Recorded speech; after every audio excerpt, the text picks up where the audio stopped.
This is Commander Ray Ford, and it's my pleasure to introduce our next speaker for this session, where we'll discuss risk evaluation and mitigation strategies, also known as REMS, inspections. Our next speaker is Peter Diak, PharmD MPH, Captain, United States Public Health Service, Team Leader, REMS Compliance Team. Welcome, Captain Diak. Thank you very much, Commander Ford. I'm here to talk today about the risk evaluation and mitigation strategy inspections. Before we get started, I wanted to start off with a couple jokes. What's the best way to catch a unique rabbit? Unique up on it. What's the best way to catch a tame rabbit? The tame way. So, all seriousness aside, all jokes aside, just wanted to let you know that we're not going to sneak up on you during REMS inspections. This presentation is really to get to the point, be transparent, and get the information out there for the people who need it about what a REMS is, what a REMS inspection is, and what we do here at FDA. So again, I'm Captain Peter Diak. I'm the team leader for the REMS compliance team. And the second part of this presentation will be done by Haley Seymour. She's a reviewer on the REMS compliance team. So the objectives of this presentation are to provide an overview of the REMS program and how applicant holders or applicants can prepare for REMS inspections. And we want to provide best practices for how to prepare and how to respond when we do REMS inspection. And just as a reminder, REMS inspections are unannounced, so we do not give a heads up of when we will be showing up and doing a REMS inspection. But again, we don't want to sneak up and find anything, so we want to be transparent. So the agenda of this presentation is to give an overview of what a REMS is, what the elements are in a REMS. We're going to talk very briefly of what shared system REMS are. And there was a recent guidance published recently about shared system REMS, if you need more information on shared system REMS. Then we'll go more into detail on what a REMS inspection is and the process that we do. And then we'll talk about best practices and REMS-specific issues and how to prepare for a REMS inspection. So quickly, what is a REMS? It's not rapid eye movement syndrome.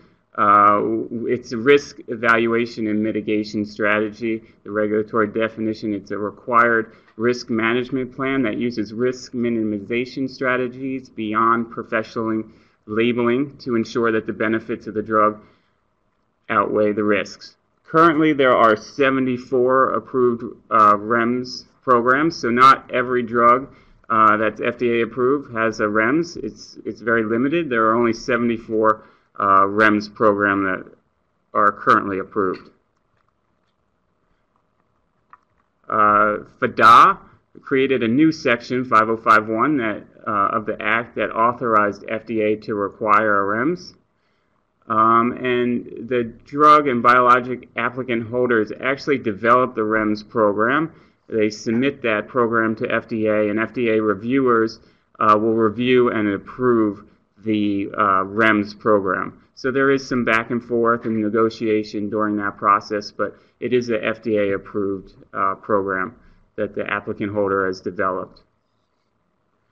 A REMS program can be for a single drug or a class of drugs, and we'll get into more examples of the different currently approved REMS are. And each REMS has a specific safety measure unique to the safety risks associated with that particular drug or class of drugs. So that's basically just saying every REMS is unique. There's no two REMS that are identical, and that they're trying to mitigate a particular safety risk. REMS are enforceable. A REMS cannot be introduced into interstate commerce before it's fully operational. So once you have an application that is approved, you can't just start marketing it right away. You need to have the REMS fully implemented if that was a condition of approval. If you do, we can find that the drug can be misbranded, and we can impose civil monetary penalties according to the Act. These are just some examples of risks that we use REMS to mitigate. If we know that there's a risk of a serious infection, we can try and educate patients through a communication plan and try and describe the symptoms of that infection so healthcare providers and patients can be aware of that. If we're aware of a severe allergic reaction during injection, we can require healthcare professionals to become certified when they administer the drug so they know what signs and symptoms to look for. If we're aware of a potential liver risk with a drug, we can require liver monitoring to make sure that the patient's liver is functioning properly. And if we're aware of potential severe birth defects, we can require a negative pregnancy test before the drug is dispensed. These are different elements that can be included in a REMS. And remember, we said that every REMS is unique. It doesn't have to have all these elements. It's based on what the risk is that we're trying to mitigate. So a REMS can include a medication guide. It can include a communication plan. It can include elements to assure safe use, also known as a TASU, and it can include an implementation system. And it include one of these or all four of them. It just depends on that REMS. However, all REMS do need to include a timetable for submission of assessments. This is just a report of how your REMS is functioning, and that is submitted to FDA. At a minimum, according to the Act, is at 18 months, 3 years, and 7 years. However, FDA can determine that we need these assessment reports submitted more frequently, and sometimes we'll ask for them at 6 months after approval and then annually thereafter. But again, it can be at a minimum of 18 months, 3 years, and 7 years. This is a slide talking a little bit about the shared system REMS. It's developed for a single. It can be developed for a single drug or biologic product or for a class of drugs. It includes the NDA as well as the ANDAs, and the applicant holders need to work together to create this single shared system REMS. So it can create some challenges of getting potential competitors to work together to create a REMS program. But once that is put together and it's FDA approved, we would expect that there would be a single REMS document that would be enforceable. There would be a single set of REMS material that were available. The exception would be that the medication guides would be unique to that particular drug product. And then the supporting documents would be specific to the particular program. And another part of the shared system REMS is that the companies would work together to develop a shared database with infrastructure. And often a lot of this work is contracted out to different vendors to do the majority of the work for shared system REMS. These are just some examples of currently approved shared system REMS. We have the iPledge program. We have the extended release long-acting opioid analgesic REMS. This is currently the largest REMS program that we have with the most number of applications in it. And then we also have the buprenorphine transmucal products for opioid dependence, or the BTOD REMS. These are just a couple of the shared system REMS. This is a slide that shows how FDA uses the information that we have available to us to determine what sites to select for conducting a REMS inspection.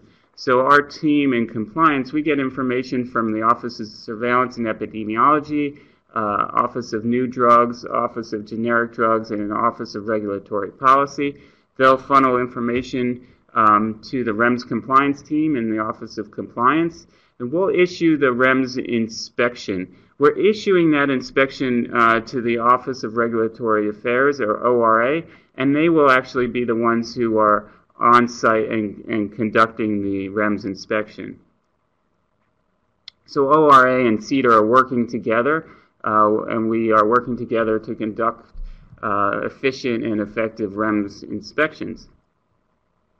This diagram shows the flow process of how the REMS compliance team and ORA works together during a REMS inspection. So once we identify, the REMS compliance team identifies the applicant holder for inspection, we'll issue an assignment to ORA, and it will include the specific instructions on what that investigator should be looking for during the inspection. The ORA investigator, when they're out on inspection, if they identify any observations or violations, they can issue a form FDA 483 listing any observations. And after their inspection, they'll write up what's known as an Establishment Inspection Report, or an EIR, and that will have a classification on it, and that will be sent to the REMS compliance team, and the REMS compliance team determines the final classification of that inspection, and then we will be issuing a closeout post-inspectional letter that will go to the applicant holder so they're aware of any findings from that REMS inspection. And throughout the rest of this presentation and this afternoon's presentation, we have somebody from ORA presenting, and we'll get more into the workings of the inspection process and what these acronyms mean. So the purpose of a REMS inspection is very simple. It's to verify that the REMS is implemented and functioning in accordance to the FDA-approved REMS. And this information can be found at the REMS at FDA website. A REMS document includes what the currently approved REMS program requires. And during an inspection, the investigator can also ask and try and verify that the information provided in the REMS assessment report is accurate and valid. So how do we select a REMS to be inspected? We're looking primarily at REMS with a TASU, the higher risk REMS. We use a risk-based approach. So if a REMS with a TASU has never been inspected before, we're likely to put that at the top of our list. And then we work our ways down to REMS with communication plans, and then MedGuide only REMS. And we also, again, try and get information from others in the center, from Office of New Drug and Office of Surveillance and Epidemiology, and that helps us with our risk-based approach for issuing REMS inspections.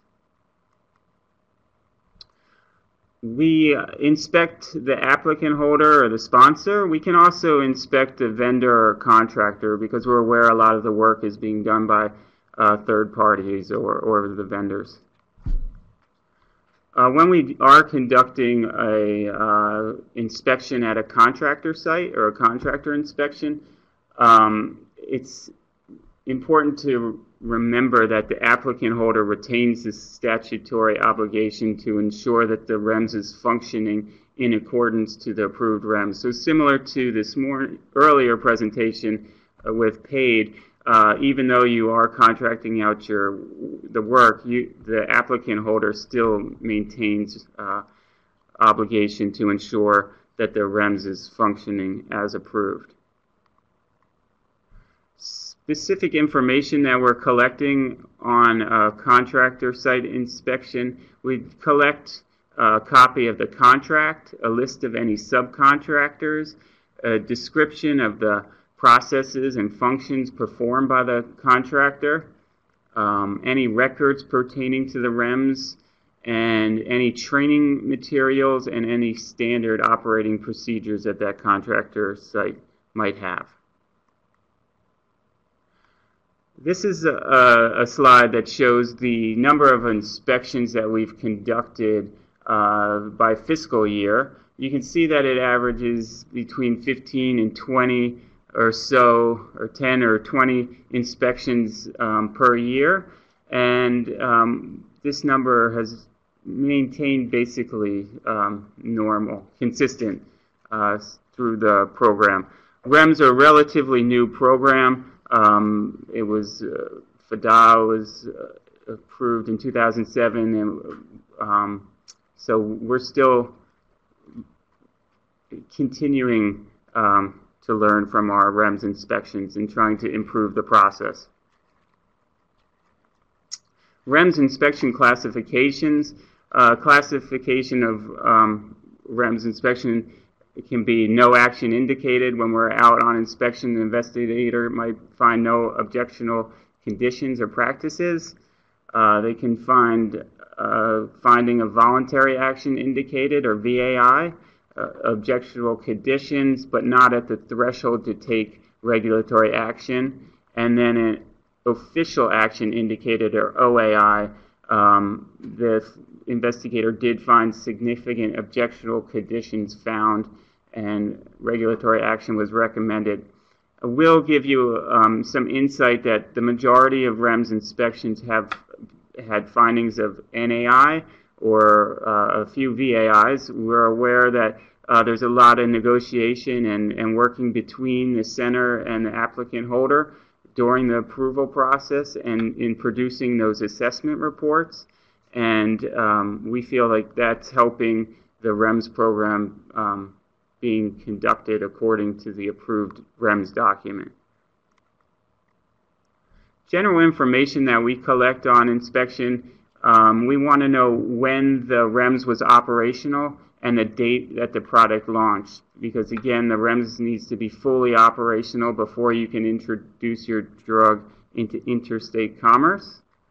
We'll ask for a list of contractors associated with the REMS program, the specifications, what the contractor is doing, any written procedures and training materials, and then the organizational charts that the applicant holder will collect. And then we'll get into the details specific to that REMS program. And as I said, every REMS is unique, so every REMS inspection is going to be tailored to that particular REMS program. And now we're going to get into the different types of REMS and the different types of REMS inspections. And Haley Seymour from the compliance team will do the second part of this presentation.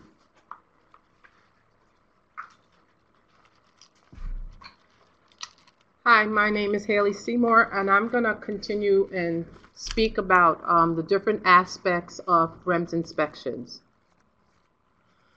So Peter mentioned that we have medication guides as part of the REMS. When FDA requires that a medication guide be issued with certain prescribed drugs and biological products, when the agency determines the following: certain information is necessary to prevent serious adverse effects. Patient decision-making should be informed by information about a known serious side effect with a product, or if the patient's adherence to directions for the use of the product are essential to its effectiveness. So those are the reasons why we have medication guides as REMS. Also, medication guides should be dispensed when the drug is dispensed, and it should also be written in non-technical language with standardized format. That includes a standardized font, header, and it should be provided in addition to the information sheets with the medication guide. So you may ask yourself, what do we look for during inspections that include medication guides? So we should be looking for if the medication guide that is being distributed is the approved medication guide that is given to each patient when the drug is dispensed. And while we're on the inspection, we'll also collect a copy of the medication guide that is given to each patient. Also, we have REMS inspections that include communication plans. Communication plans are FDA-approved materials which are used to aid the applicant's implementation of the REMS and inform healthcare providers about risks. It's important to remember that a communication plan is targeted at healthcare providers to support implementation of the REMS. Communication guides can include sending Dear Healthcare letter, provider letters to the healthcare providers. Also, communication plans can include disseminating information about the REMS elements to encourage implementation by healthcare providers or to explain certain safety protocols, such as medical monitoring by periodic laboratory tests or disseminating information to healthcare providers through professional societies about a serious risk about the drugs or the protocol to assure safe use of the drugs. The most important thing to remember about communication plan is that it is there to raise awareness of the risks by educating and informing. So what do we look for in inspection that we're going on that has a communication plan? First, we may look for the distribution dates of the communication plan and make sure that the dates are provided in the REMS document. Additionally, we look for the professional journal communications and we determine if the dates are provided as required in the REMS document. And then we want to verify that the communication plan is available on the REMS website if that is applicable to that REMS. Here is a list of possible 483 items that we might cite on an inspection with a communication plan. If the applicant has not distributed the communication plan to the required professional societies or healthcare providers, or if the communication plan was distributed late. Additionally, if the applicant is not distributing the healthcare letters that the REMS requires. Some of our inspections have what we refer to as elements to assure safe use, which is also referred to as ATASUs. These are intended to provide safe access for patients to drugs with known serious risks that would otherwise be unavailable. The required ATASU are put in place to mitigate a specific serious risk listed in the labeling of the drug. An ATASU is a strategy to mitigate a specific risk. Okay, we have several elements that are part of an ATASU. The ATASU can include one or more of the following. For element A, prescribers have particular training or experience or they are required to be specially certified. For element B, the dispensers of the drug must be certified. For element C, drug administration is restricted to certain healthcare settings. And for element D, you must provide documentation of safe use conditions prior to dispensing the drug. For element E, we require monitoring of patients.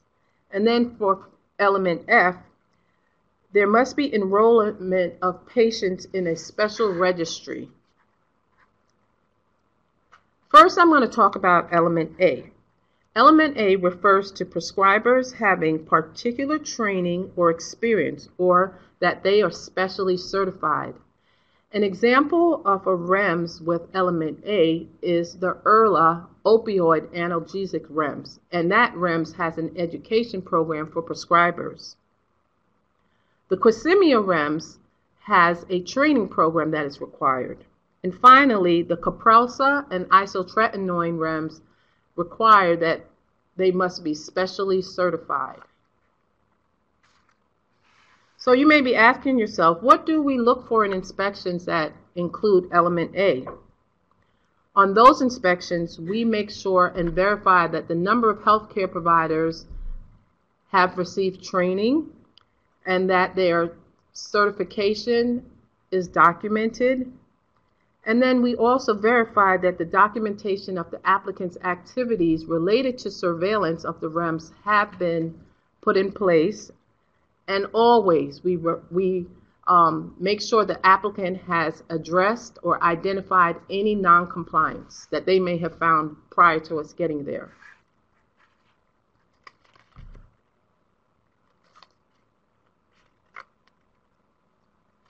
For element B, this is in reference to the certification that is required for dispensers.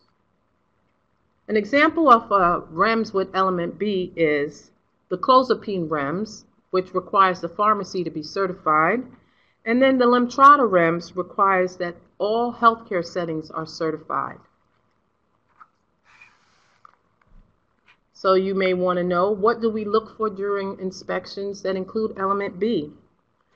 We're looking for documentation of compliance with the requirements with the training, enrollment. We're also looking for documentation of the healthcare setting, the pharmacy, and the practitioners, that their certification is documented. We look for documentation of the database that includes the pharmacies, healthcare settings, and practitioners. And we look to see that there's a mechanism that the applicant uses to address non-compliance. And always we go and see if the applicant has noticed or identified and addressed any non-compliance. For element A, this is in reference to drugs that are administered and restricted to certain healthcare settings. This is element C, and that is in reference to the AVID REMS. What do we look for in an inspection that includes element C?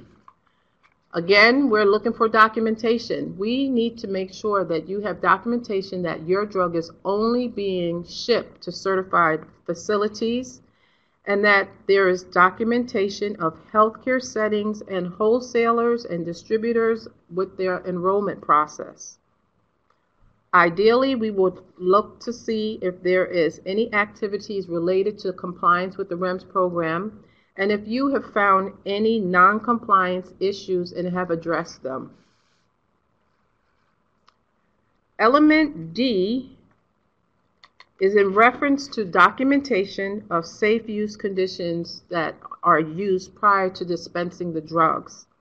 An example of that is the clozapine and triclare REMS, which requires a patient enrollment form, and the isotretinoin REMS, which requires laboratory tests. What do we look for in an inspection that has element B? Again, we look for documentation. We look for documentation of the safe use conditions of the REMS program call center, and we look for documentation of a validated, secure, maintained database. Also, the applicant, if they have any issues of non-compliance, we look to see if they have documented it, identified it, and addressed it. For element A, it is in reference to the monitoring of patients. The clozapine REMS requires that patients are monitored.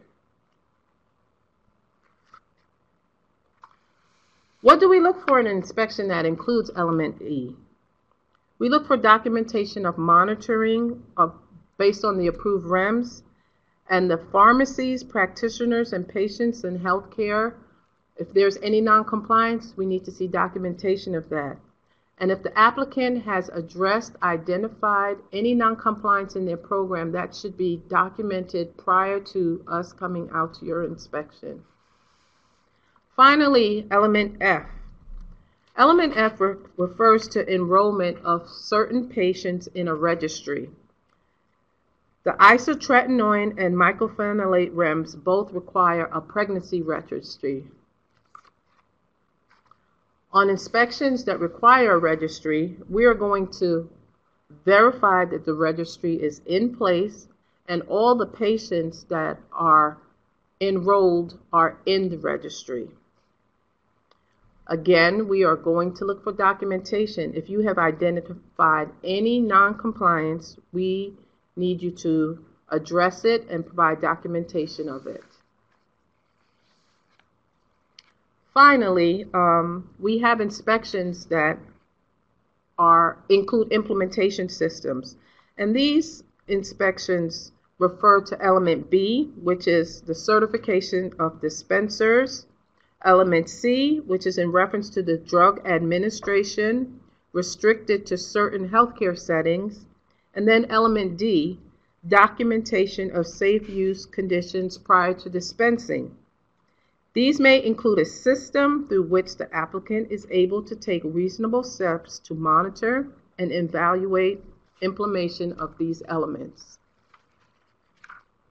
What do we look for in an inspection that includes an implementation system? I can't stress it enough, but we look for documentation of your procedures and your processes in references to the approved REMS requirements. If you are required to have a database, we are looking for documentation that is maintained, that it's validated, and that it is secure. We also look for documentation of your call center and your program website. We look for audit summaries and ongoing audit plans you may have in place. And if you have identified any non-compliance, that you have addressed it and it is documented.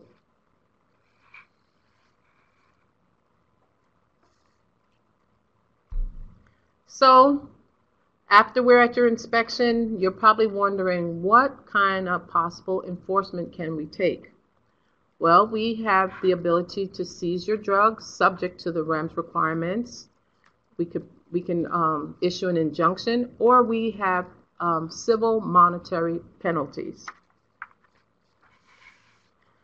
Let's go over the key points that were presented by Peter and myself. And one, the REMS compliance program is available on FDA's BIMO compliance program webpage. It's important to remember that REMS are for a single drug or a class of drugs. And as Peter stated, REMS are unique and they're different, and no two REMS are exactly the same. They're all special in themselves. If you have any questions for us in reference to the REMS compliance program, feel free to contact us at the email cedar-osi-rmp@fda.hhs.gov. Additionally, I've provided some resources. The one that you should pay particular attention to is the REMS at FDA website. It includes all kinds of great information that you will need in reference to REMS inspections.